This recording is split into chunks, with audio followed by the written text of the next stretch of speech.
সঙ্গিনী পূজার এই দৌড়ে শেষমেশ সফল হচ্ছে। শেষমেশ তার ডাকে সাড়া দিয়েছে ভিডিওতে প্রথম দেখানো স্ত্রী এই জন্মদিন।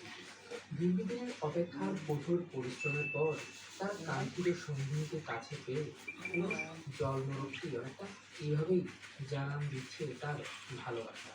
এর জন্য জলাশয় হতে ছোট ছোট পোকামাকড় সংগ্রহ, কারণ এই সময়টা ডিম পাড়ার মাত্র 6 থেকে 7 দিনের মধ্যে 3 থেকে 4টি এরপরই ঘটে যায় একটি বিস্ময়কর ঘটনা। মা মুরগিটি ডিম পাড়ার পর্ব শেষ করে খোলা আকাশের নিচে ভাসন্তই ঘরের মাঝে তার ডিমগুলোকে রেখে কোথায় যেন হারিয়ে গেছে। বেশ কিছুক্ষণ পর